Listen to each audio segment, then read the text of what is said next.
Com Cristo na glória. Pai, aqueles que me deste, quero que onde eu estiver, também eles estejam comigo, para que vejam a minha glória que me deste, porque tu me has amado antes da criação do mundo. João 17, 24. Chegamos aqui no versículo 24, a uma consideração da última grande petição do nosso Senhor e Salvador Jesus Cristo, por seus seguidores e discípulos. É de fato a última petição que ele fez, em muitos aspectos é o fim da oração. Nos 2 versículos finais, ele só relembra a seu Pai o caráter dessas pessoas pelas quais está orando.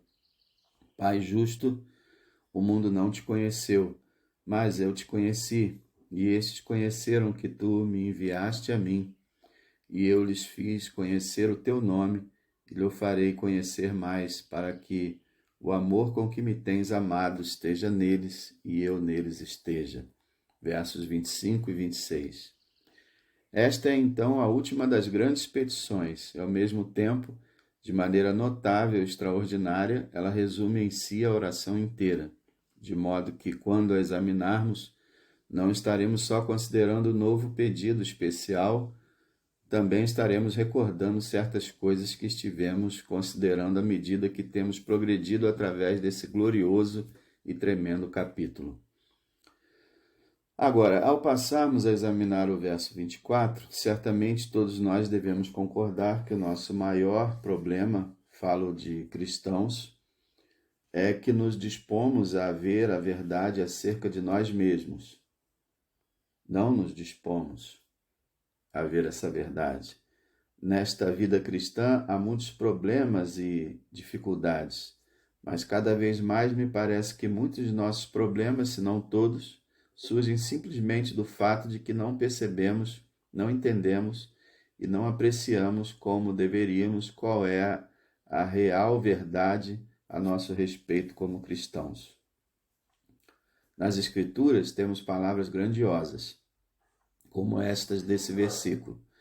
Estas grandíssimas e preciosas promessas, e são para todos nós, são destinadas a nós, foram proferidas para nós e quanto a nós.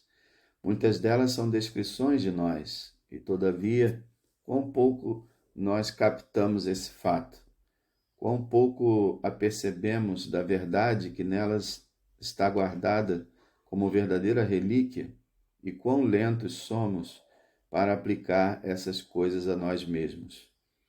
Cada vez mais vou chegando à conclusão de que, de um modo ou de outro, nosso problema jaz no fato de que não lemos as Escrituras apropriadamente. Isto é, temos a tendência de as ler sem meditar nelas, sem nos apegarmos firmemente a elas, sem as agarrarmos para nós, e sem compreendermos que estas verdades são verdades concernentes a nós. Parece perfeitamente claro que, se tão somente fizéssemos isso, nossas vidas passariam por uma verdadeira revolução. Na verdade, os nossos procedimentos mudariam inteiramente. Você não pode ler o Novo Testamento sem chegar à conclusão de que é de esperar que o povo de Deus esteja cheio do espírito de alegria e de regozijo. Uma das últimas palavras do nosso Senhor com respeito aos seus seguidores foi no sentido de que conhecessem o seu gozo e a sua paz. Esse parecia ser o seu supremo interesse, como é aqui neste versículo. E, contudo, como somos lerdos para compreender estas coisas? Contentamo-nos em pensar em nós de maneiras muito distantes da descrição que o Novo Testamento faz do cristão. E, correspondentemente, as nossas experiências estão longe daquilo que nosso Senhor retratou aqui. Pergunto quantos de nós podem dizer verazmente que se alegram com um gozo inefável e glorioso. 1 Pedro 1,8. No Senhor Jesus Cristo. Somos exortados a regozijar-nos sempre no Senhor, outra vez, diz o grande apóstolo em Filipenses 4,4. Outra vez digo, regozijai-vos. Imagino que a acusação final que será feita contra nós todos é o modo como temos interpretado mal o nosso bendito Senhor, dando a impressão de que temos uma vida fatigante e laboriosa lutando duramente contra dificuldades e obstáculos. De fato, muitíssimas vezes, a impressão dada é que aqueles que estão fora do cristianismo e da igreja parecem muito mais felizes. Ora, sabemos que isso é mera questão de aparência, que na realidade essas pessoas não são nada felizes, mas sim profundamente infelizes. Mas só pela aparência, muitas vezes, se pode ter a impressão de que são mais felizes do que muitas pessoas pertencentes a Deus. E a resposta a tudo isso está em compreender a verdade acerca de nós mesmos. Compreender que somos, quem somos, compreender o que somos, compreender tudo o que o Novo Testamento nos diz a nosso respeito. Ao percorrermos esse capítulo em nosso trabalho, estivemos fazendo isso constantemente e agora vamos examinar uma das coisas mais extraordinárias. Aqui está a última petição de nosso Senhor pelos seus. Pai, aqueles que me deste, quero que onde eu estiver, também eles estejam comigo, para que vejam a minha glória que me deste, porque tu me has amado antes da criação do mundo. Ele está prestes a deixar estes seus seguidores. Vai para a cruz, para a agonia e a afronta da cruz. Vai para a morte, para o sepultamento, para a ressurreição, para a ascensão. Porém, a sua preocupação é com eles. E é por isso que ele ora. Examinemos juntos, então, esse sumário do principal ensino de todo esse capítulo. Em primeiro lugar, observemos aquele que ora por nós. Este é o primeiro ponto que necessitamos captar, antes de tudo mais. Temos aqui alguém orando a Deus por nós, e nós, as pessoas em favor de quem a oração é feita. E então, quem é esse que está orando por nós? Bem, os próprios termos que ele emprega nesse versículo nos dizem quem ele é. Ele não hesita em dirigir-se ao Todo-Poderoso e Eterno Deus como seu Pai, insinuando desde logo uma relação íntima. No versículo 1, ele também começa dizendo: Pai, é chegada a hora. Glorifica teu Filho, para que também o teu Filho te glorifique. Pai, ele não é nenhum outro senão o Filho de Deus.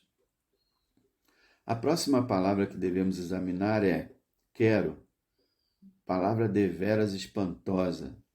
Ele não diz peço, ou permite, ou desejo, e é infeliz que uma versão da Bíblia a traduz como desejo, pois não é essa a palavra, é muito mais forte. Ele diz, Pai, eu quero, e não devemos reduzir isso.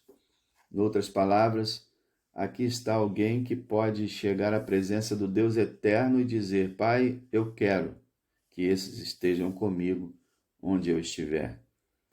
Imediatamente insinuando, claro, uma igualdade com Deus. Com reverência ele diz, eu quero, ao Pai Todo-Poderoso. E depois, naturalmente, a outra frase que nos diz exatamente a mesma coisa acerca dele é antes da criação do mundo. Porque tu me has amado antes da criação do mundo? Ele tinha dito isso um pouco antes, mas no começo dessa oração. E agora, glorifica-me tu, ó Pai, diz ele no versículo 5, junto de ti mesmo com aquela glória que eu tinha contigo antes que o mundo existisse.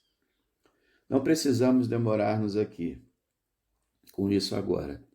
Mas, se não captarmos esse ponto, não conseguiremos aprender as grandes lições dessa frase. Ele ora ali por nós porque, lembrem-se, não está orando somente por seus seguidores imediatos. Eu não rogo somente por esses, mas também por aqueles que pela sua palavra hão de crer em mim. Verso 20. Ele está orando pelos cristãos de todos os lugares, de todos os tempos, de toda parte. E aquele que está orando ali por nós, outro não é senão o Filho eterno de Deus. Esta é a base geral da nossa posição e da nossa condição. Somos cristãos hoje porque ele veio do céu à terra, assumiu a semelhança da carne pecaminosa e fez tudo quanto está registrado sobre ele nesses evangelhos. Portanto, primariamente, o cristão é, por definição, alguém por quem o Filho eterno de Deus está orando. Além disso, ao mesmo tempo, vocês não podem deixar de notar o seu interesse por nós.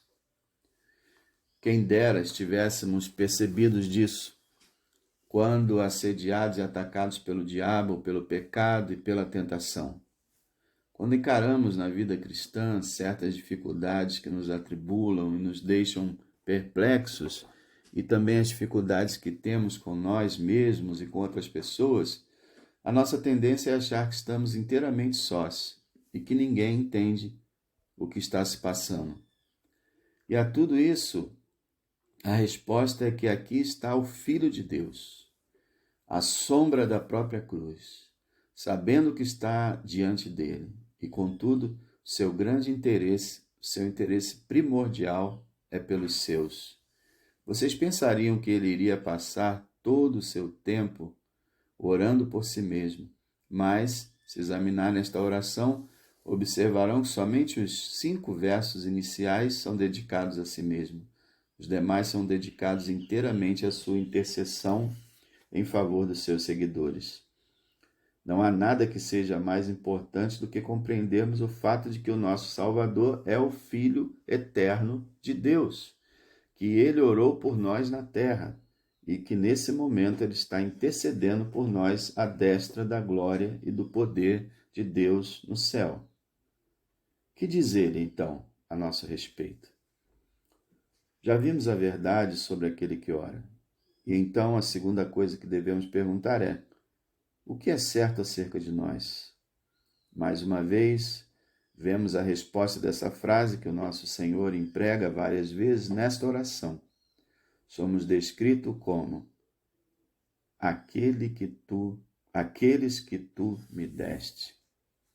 Pai, aqueles que tu me deste, quero que onde eu estiver, também eles estejam comigo.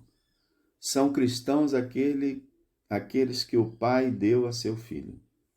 Certamente vocês se lembram de que ele falou disso antes, onde diz, no verso 6, eram teus e tu me deste, e guardaram a tua palavra. Não conheço nada que seja mais consolador e fortalecedor que isso. Eu, um cristão, sou um dos escolhidos de Deus.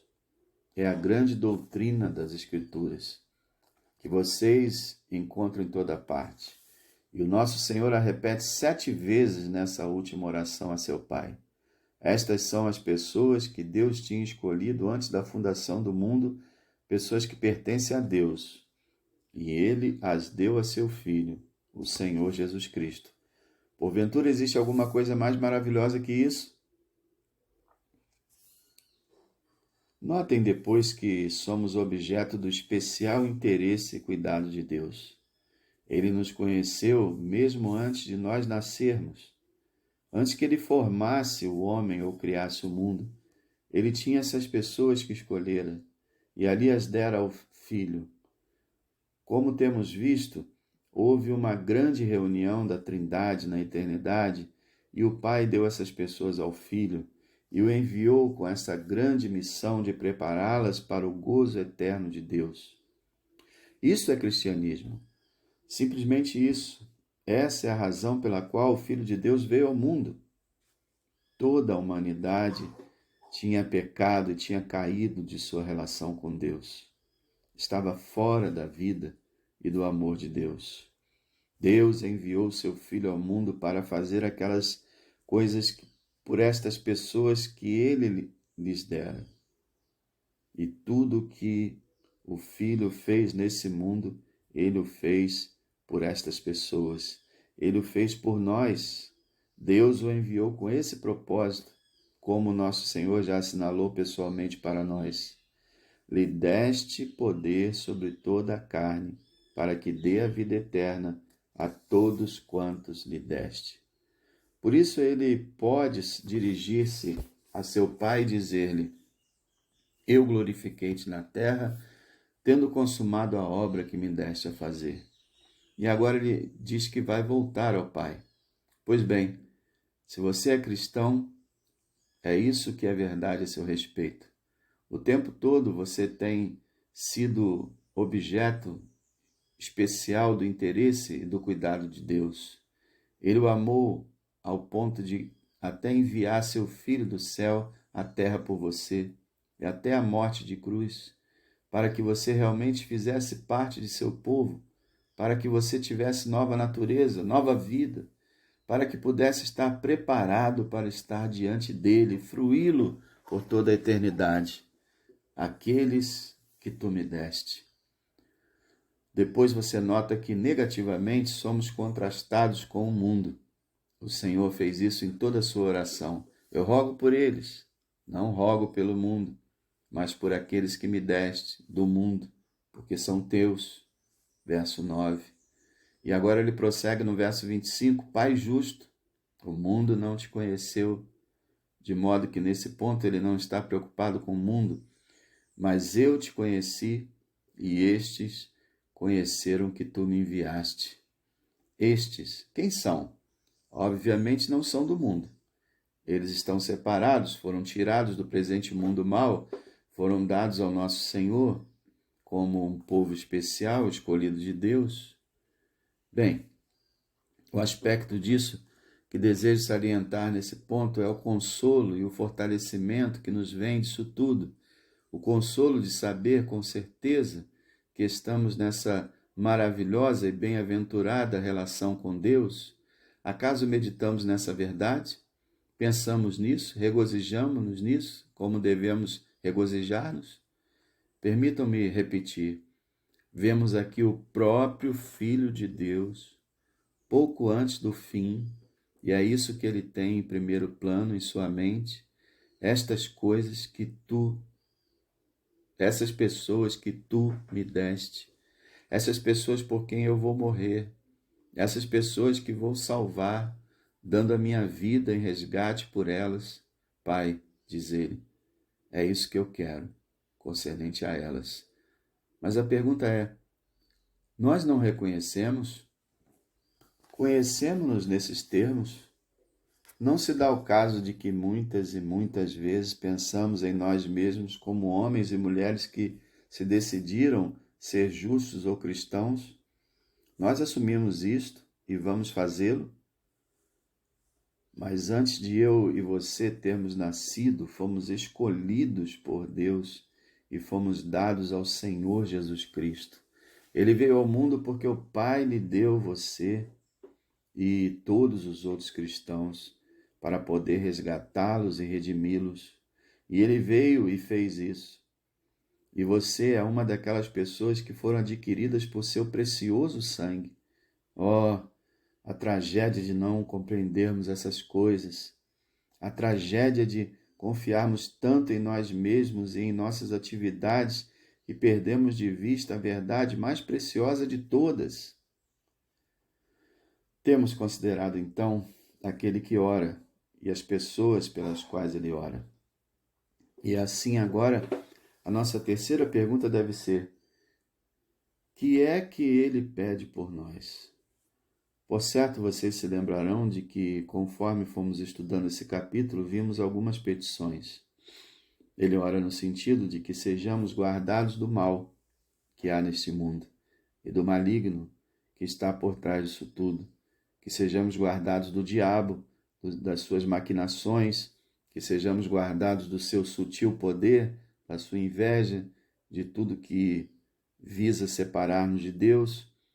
O nosso Senhor ora rogando que sejamos guardados disso e depois positivamente ora no sentido de que sejamos santificados, que sejamos feitos cada vez mais preparados para Deus.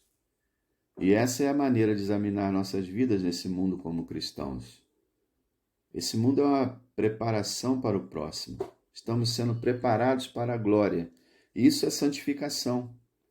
Estamos sendo separados do mundo e do pecado. Fomos separados para Deus. Estamos sendo colocados cada vez mais em comunhão com Ele. Pai Santo, santifica-os por meio da verdade. Depois ele ora rogando que possamos manter a unidade espiritual na qual ele nos introduziu pelo novo nascimento, pelo dom do Espírito Santo. Não é uma unidade mecânica externa, mas interna, espiritual, vital, orgânica, e ele ora pedindo que ela seja preservada. E tendo orado e pedido tudo isso, ele chega a esta petição, a última e a mais gloriosa, na qual expressa sua vontade. Em outras palavras, nessa oração, nosso Senhor trata de nosso passado, ora pelo nosso presente e também trata do nosso futuro. A vida cristã é uma vida que é abastecida em sua inteireza.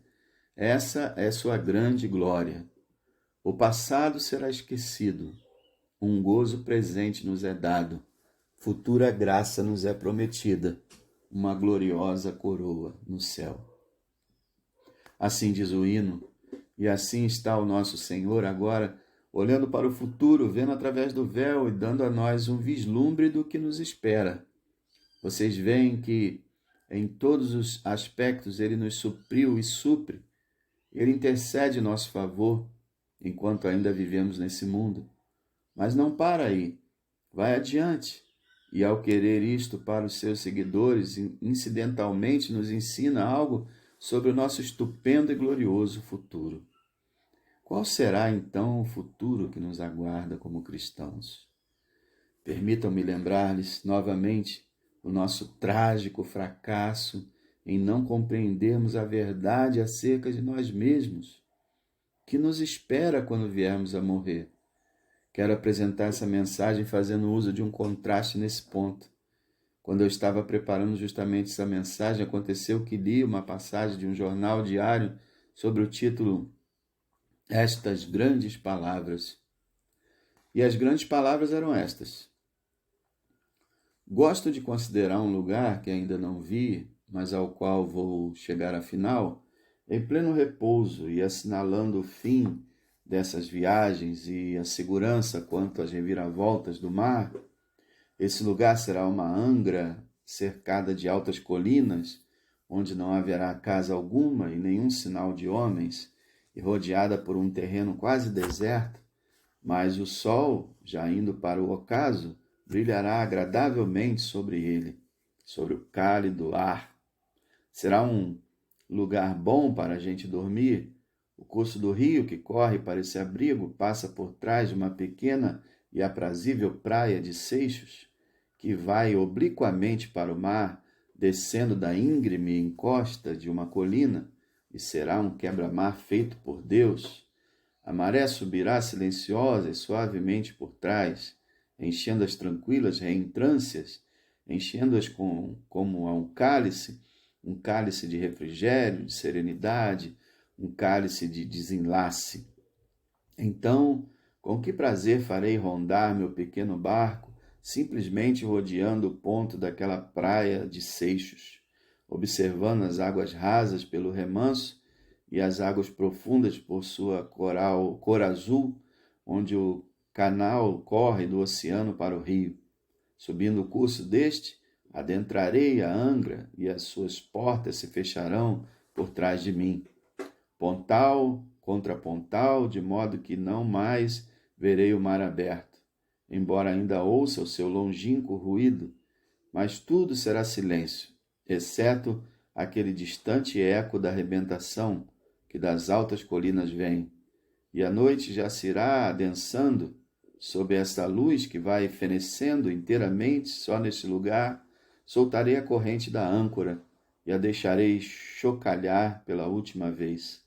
Minha âncora, afundada de vez na clara água salgada, e quando tocar o fundo, dar-lhe-ei corda 4 vezes ou mais sua extensão, para que o barco oscile sem retesar-se, e depois prenderei a vela e fixarei tudo para a noite, e me aprontarei para dormir.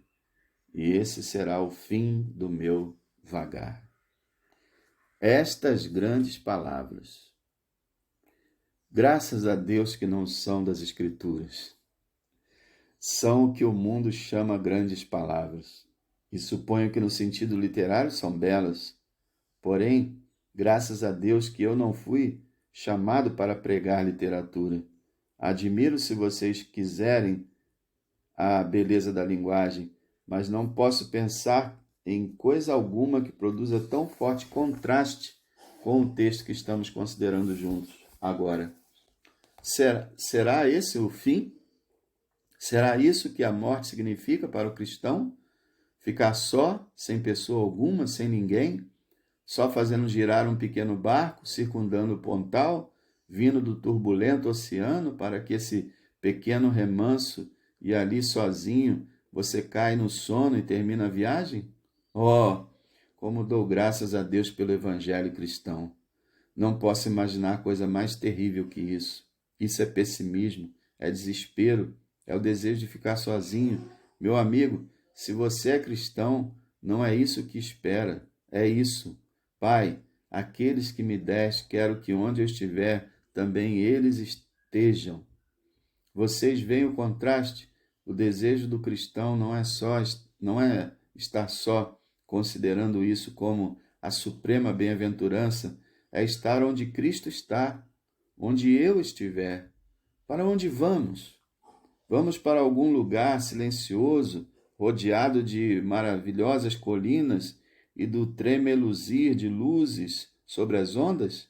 Não, isso não é evangelho. Nós vamos para onde Cristo está, estar com Cristo, porque isto é ainda muito melhor. Filipenses 1:23. Para o cristão, a morte não significa estar só, significa partir para estar com Ele. Foi isso que ele disse. Vocês se lembram?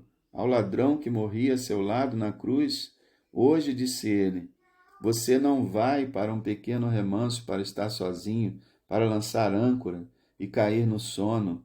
Hoje estarás comigo no paraíso. Estar com Cristo, isso é ainda muito melhor. E notem vocês que o nosso Senhor está muito interessado aqui em inculcar em nós que não somente estaremos com Ele, mas que todos nós estaremos com Ele. Todos nós. Pai, aqueles que me deste, quero que onde eu estiver, também eles estejam. Creio que de fato significa agregação total dos cristãos, a companhia completa dos redimidos. Todos nós juntos estaremos com Ele. Não esperamos estar sós no fim, não mais esmurrados por outros e pensando, graças a Deus, afinal estou só. Nem sombra disso. Isso é uma perversão do Evangelho.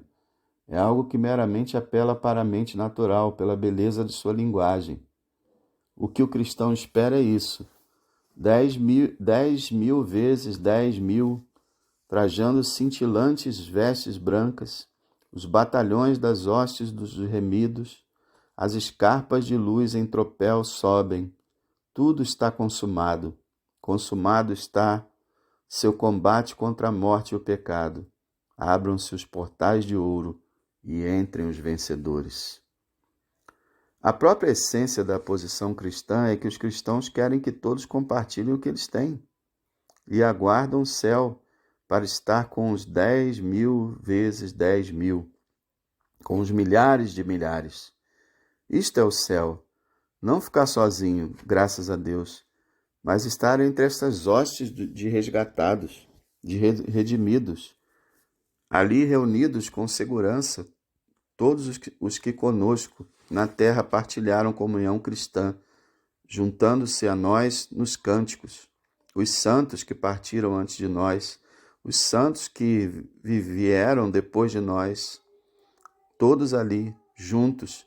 Que vista maravilhosa, que glória de visão, e isso é que Ele quer.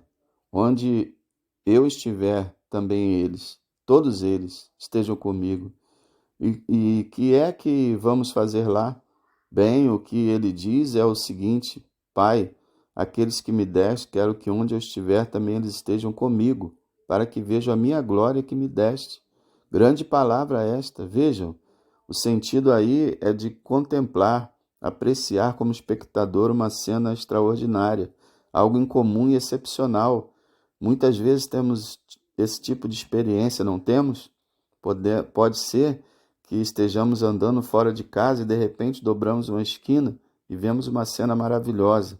Contemplamos, apreciamos, paramos e olhamos, aí está, na frase do nosso Senhor multiplicada pelo infinito. No entanto, essa palavra vai ainda mais longe. É uma palavra que indica continuidade, para que vejam continuamente a minha glória, continuamente contemplando. Isso não é todo o céu?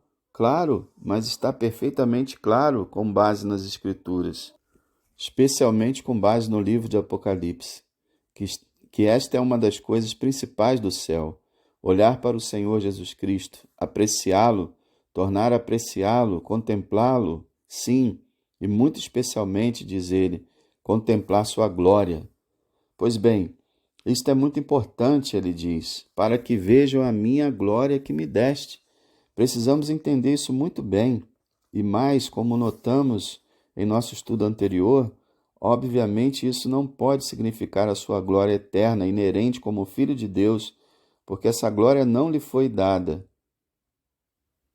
Ele é, desde a eternidade, o Filho eterno de Deus, coigual com seu Pai em glória e em tudo mais. E assim não pode significar a glória que é inerente ao Filho de Deus como Filho de Deus. A glória da qual ele fala aqui só pode ser a glória que lhe foi dada depois que ele voltou da terra para o céu com sua natureza humana. Vocês veem? Ele veio do céu e assumiu a natureza humana. Voltou para o céu, Deus, homem. Ele não deixou para trás a natureza humana quando voltou para o céu. Levou-a consigo, de modo que aquele que é verdadeiramente humano está à destra da autoridade e do poder de Deus no céu.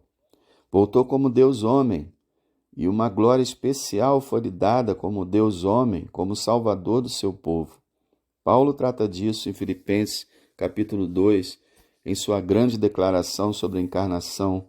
Por certo, vocês se lembram de que ele nos diz que o nosso Senhor tinha retornado ao céu, e depois diz, pelo que também Deus o exaltou soberanamente. Paulo tinha falado sobre o nosso Senhor ter se aniquilado como homem, humilhou-se, portanto, por causa disso, Deus o exaltou soberanamente, lhe deu um nome que é sobre todo nome, para que ao nome de Jesus se dobre todo o joelho dos que estão nos céus, na terra e debaixo da terra. Essa é a glória peculiar que Deus, seu Filho, pelo que ele fez por nós, homens e mulheres, e por nossa salvação.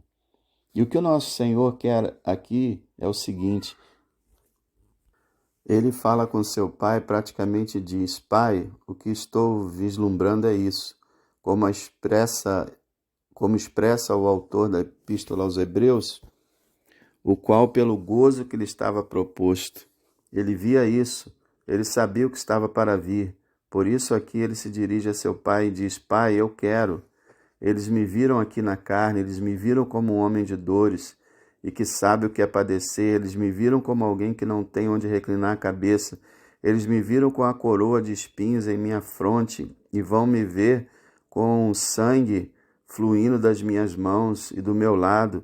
Eles me viram nos dias da minha humilhação e creram em mim, Pai, e portanto eu gostaria que eles me vissem também em minha glória e que ficassem a contemplar-me e a contemplar-me como verdadeiramente sou e como serei.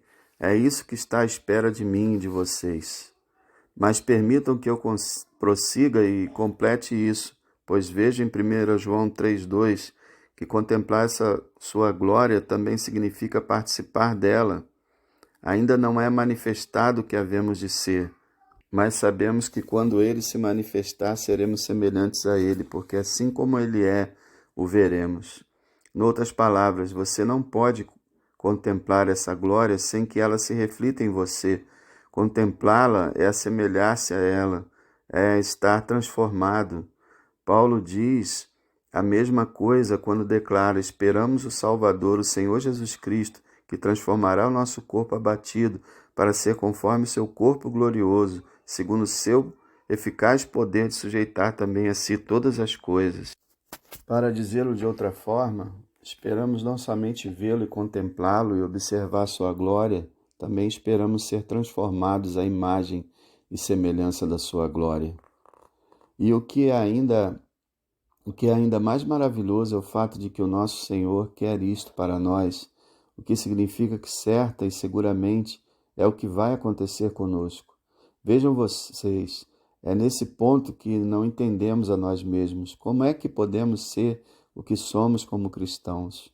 Saiba que você, um humilde filho de Deus, um cristão ignorante, se sente mais como um fracasso do que como qualquer outra coisa, esmurrado pelo diabo, jogado daqui para colar. Saiba que eu posso dizer isto agora a você. Você foi destinado a experimentar essas coisas nas quais estivemos pensando. Quando você morrer, estará com Cristo. Verá sua glória, você a contemplará e se tornará semelhante a Ele, e gozará a glória para todo sempre. Paulo expressa esse ponto da seguinte maneira em Romanos 8, 29 e 30. Porque os que dantes conheceu também os predestinou para serem conformes à imagem de seu Filho, a fim de que ele seja o primogênito entre muitos irmãos. E aos que predestinou, a esses também chamou. Aos que chamou, a esses também justificou. Aos que justificou, a esses também glorificou. No conselho de Deus isso já aconteceu. É certo e seguro assim. Eu e vocês, estejamos onde estivermos nesse momento, vamos contemplar o rosto de Jesus Cristo em toda a sua glória e vamos ser feitos semelhantes a Ele e fruí-lo por toda a eternidade. É essa a sua vontade quanto a nós. E uma vez que Ele o quer, é absolutamente certo e seguro. Acaso não são inevitáveis as conclusões que tiramos disso? Se todos nós compreendêssemos essas coisas, será que quereríamos continuar vivendo como vivemos? Quereríamos continuar preocupados com esse mundo, seus fugazes prazeres e glórias, suas variações, sua pompa, suas posições? Porventura continuaríamos dedicando o tempo que dedicamos a essas coisas e dedicando tão pouco a isso?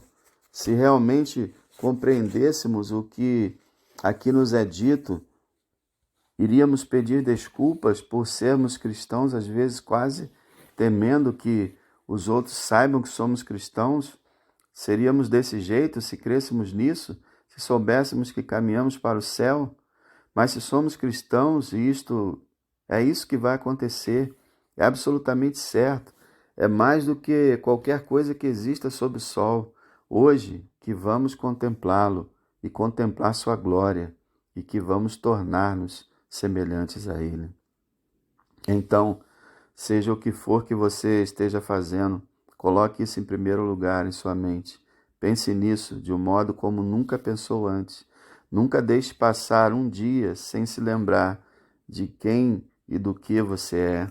Você é um dos que compõem o povo de Deus. Eram teus e tu me deste. Eu realizei por eles a obra que me deste para realizar e vou para ti. Pai, aqueles que me deste, quero que onde eu estiver também eles estejam comigo, para que vejam a minha glória que me deste. Mantenha isso diante de si, dia após dia. Comece o dia com isso. Lembre-se disso constantemente.